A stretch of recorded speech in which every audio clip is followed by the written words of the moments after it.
Hello, my friends. Thanks for joining us once again. HFC Bank says it will rebrand and will now be known as Republic Bank. More in this report. After almost 3 years of taking over HFC Bank, majority shareholders are now set to rebrand as Republic Bank. The change is, however, subject to approval by all shareholders of the bank at their AGM later this year. We will approach the shareholders with a view of rebranding. The final decision will be dependent on the shareholders, of course, and therefore, as I indicated, it was a decision of the board of directors to approach the shareholders. I think we recognize the great name of HFC and the fact that HFC has been around and is known as a Ghanaian bank. However, the reality is a lot of people associate HFC with housing. And the fact that HFC has been a universal bank and our growth in other areas, they are still seen as a strong housing bank. We think, and it's our objective, to continue to build on the past. But going forward, there are a number of other areas under which we intend to focus on: oil and gas financing, in addition to mortgages, in addition to salary loans, in addition to corporate lending. Mr. Lehans further explains that the change will make the bank stand firmer.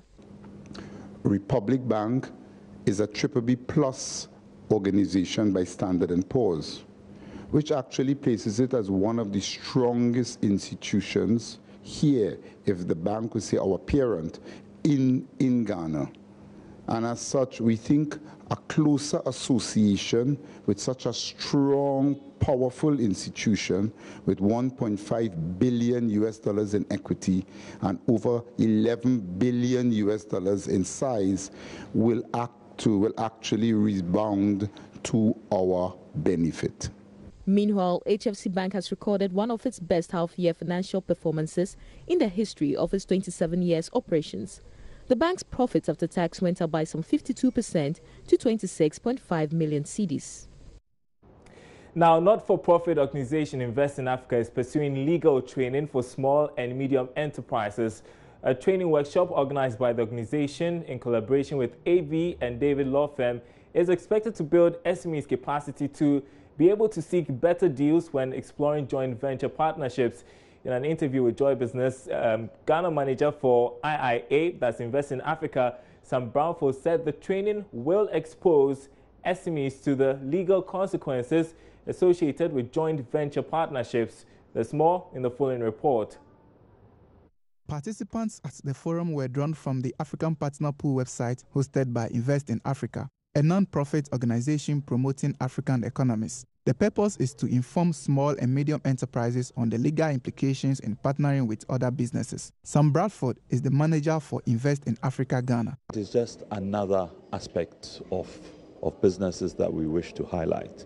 As you rightly mentioned, Invest in Africa has had a number of training programs to support businesses to improve themselves, improve their businesses, improve their processes, improve how they go about business. And for us, we've just chosen this aspect of legal training, specifically joint ventures. We know that a lot of our businesses are looking to get to that next step. They want to know what it takes to enter into a joint venture agreement. We need to help them to look out for the relevant clauses that will support their business. So that's why we've mounted this program, which we're doing in conjunction with AB and David Law, who are one of our partners. About 200 SMEs from all sectors of the economy are benefiting from the training. Some of them later shared their expectations with Joy Business. I'm hoping, which is already starting to happen for me, a clear understanding of joint venture, especially here in Ghana. Obviously, I'm not from here, and it's very important for me to understand the laws and the practices and the best way forward, as I am a consultant. So I'm working with SMEs and advising them on the best way to move forward with their businesses. So The information here is key, is very important, and I'm quite excited actually to obtain the knowledge that AB and David is providing for us today. I think the sector that I operate in is the energy sector, and we delve in the upstream oil and gas sector. And one of the key developments in that sector in Ghana is the Local Content Act. And the backbone of that is the formation of joint venture companies to sort of provide services to the upstream operators. So I think it's hugely important that we understand the pitfalls that you could encounter in the formation of joint ventures with large corporations. And for me, the reason I'm here is to sort of understand how to navigate some of these pitfalls. We have been engaging some SMEs who are participating in today's Invest in Africa workshop, which is focused on the legal consequences of joint venture partnership. Many of Ghanaian SMEs lack the knowledge when it comes to legal brains in going into partnership with their counterparts, either internationally or locally. So this workshop is aimed at enhancing their capacity or their knowledge in the areas of legal issues, so that whenever they are going into joint venture partnership, they know what to argue and how to argue. It is one of the capacity building workshops being organized by Invest in Africa to enhance the necessary capacity of our SMEs so that they can maximize their gains in the Ghanaian economy. Reporting for Joy Business, Ebenezer Sabuti. The hospitality industry in Ghana is leveraging technology to improve on tourism activities within the sector.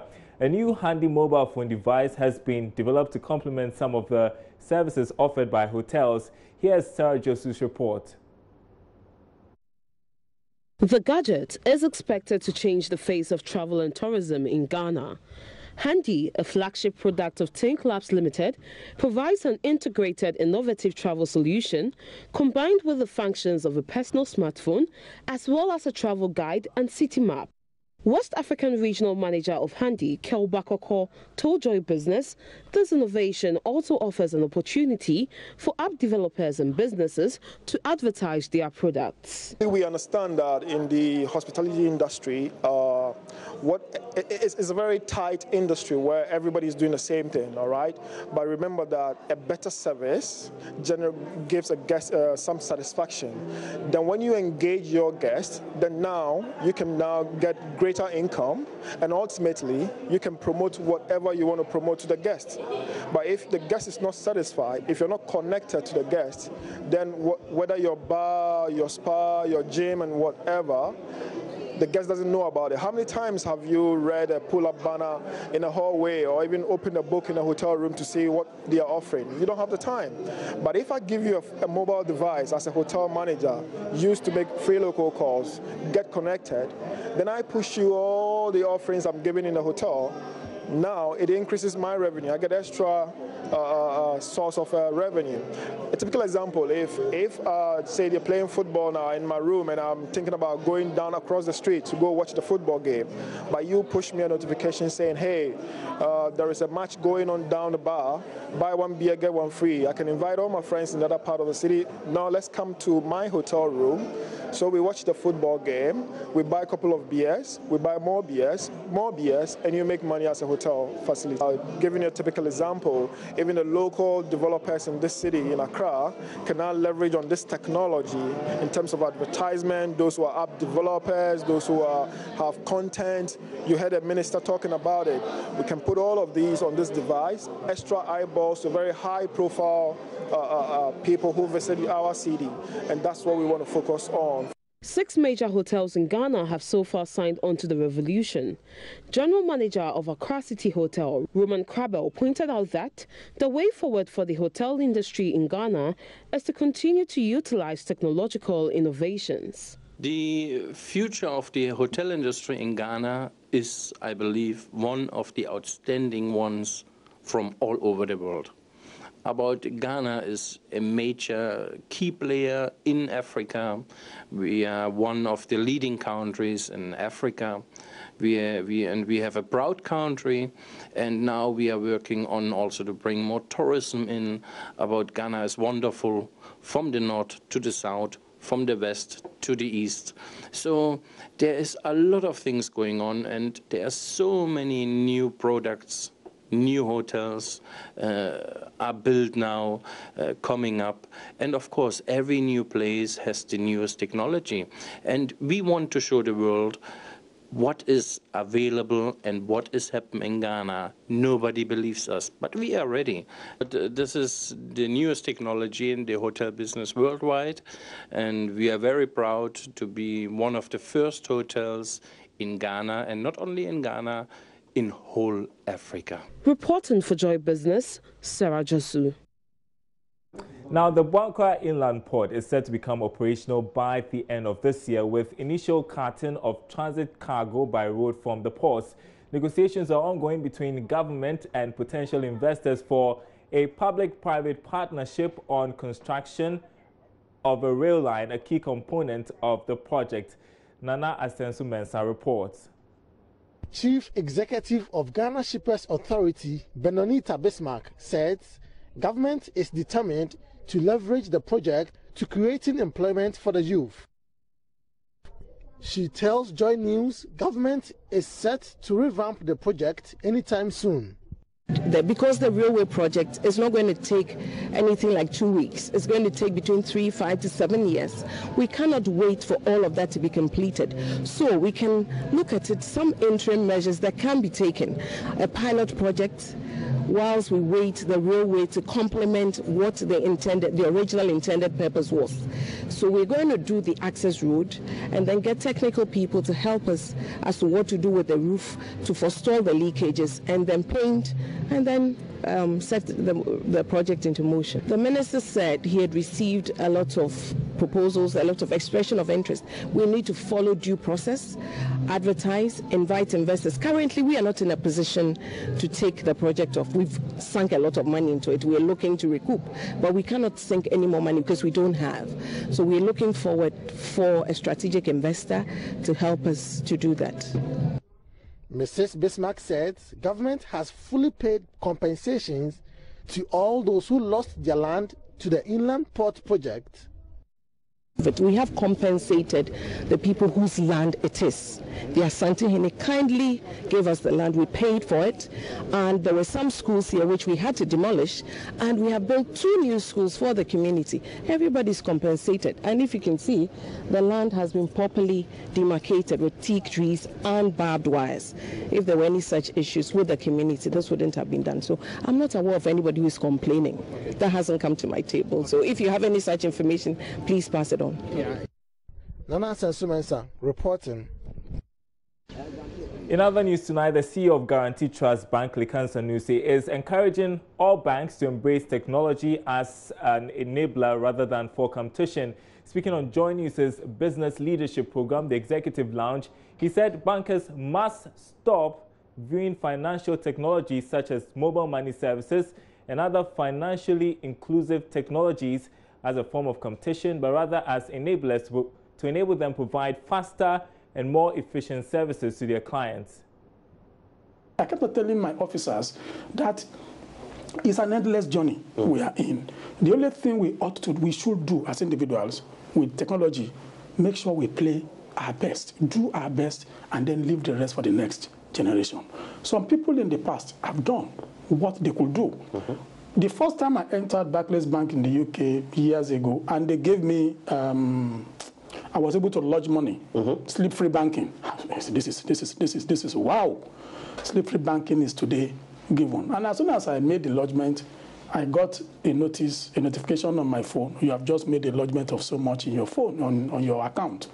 If it has been the reverse, if somebody has probably unauthorized debit into my account, I will receive a notice instantly.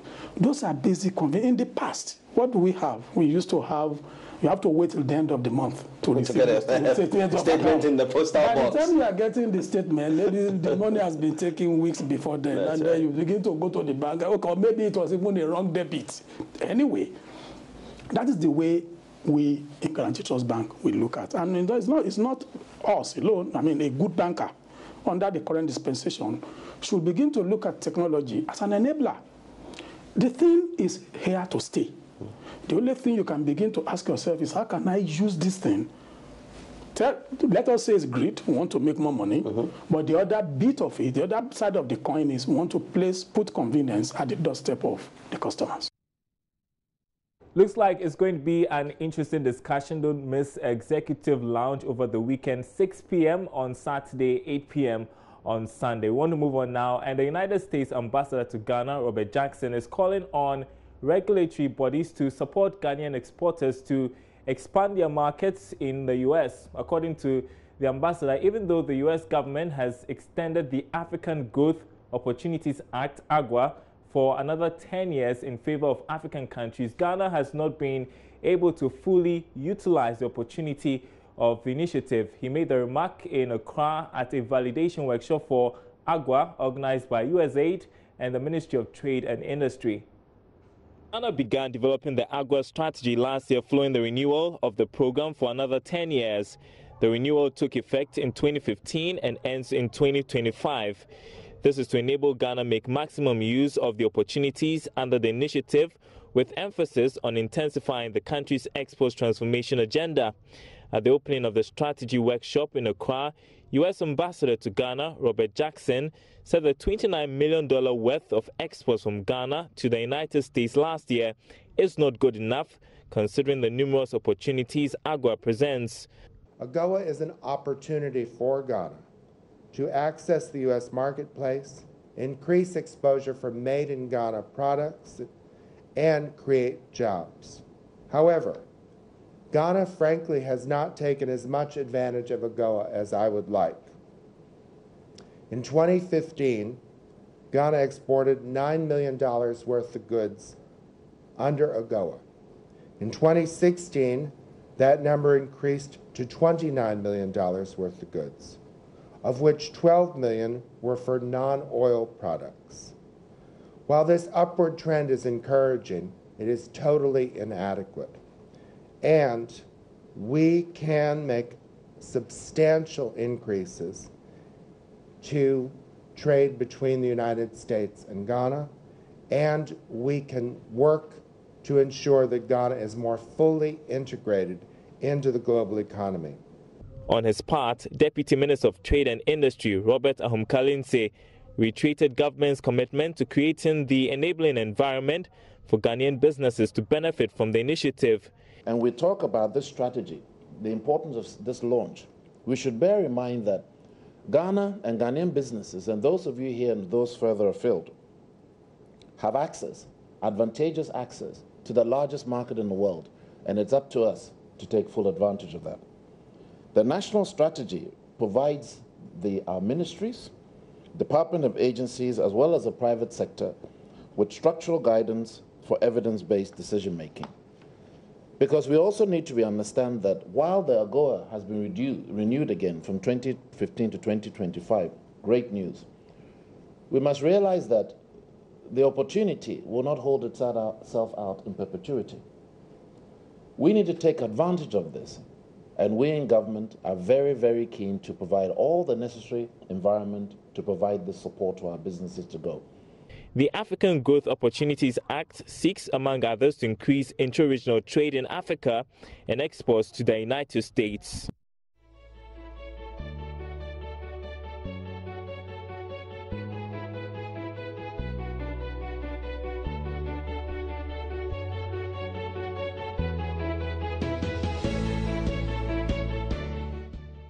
Welcome back. Now, Chief Executive of Reworld Cables, Kate Korte Papafio, is advocating capacity building and skills training for Ghanaian youth who will be engaged in the government's industrialization program. According to her, the sustainability of businesses and factories that will be created under the One District, One Factory program will depend largely on the capacity of the youth to manage the industries. That's our interview of the day.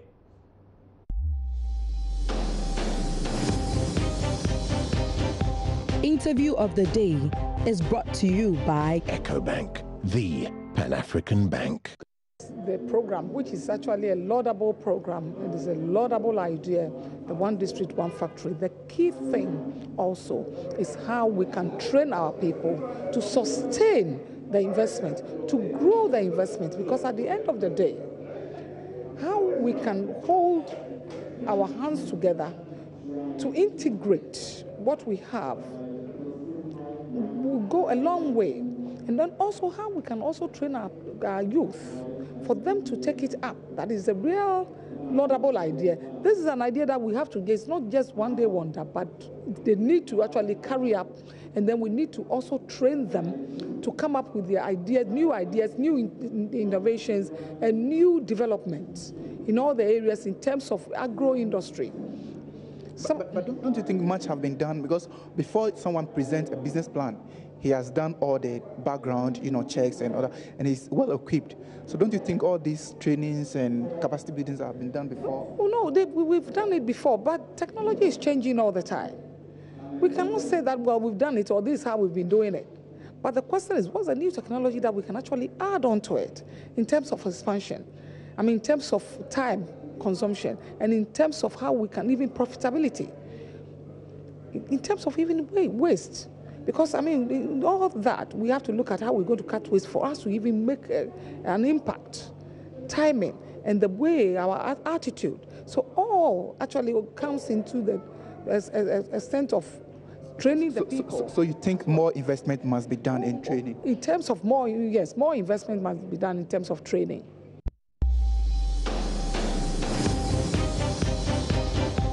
Interview of the day. And that's all for tonight. My name is Darryl Kwao. We are back next week.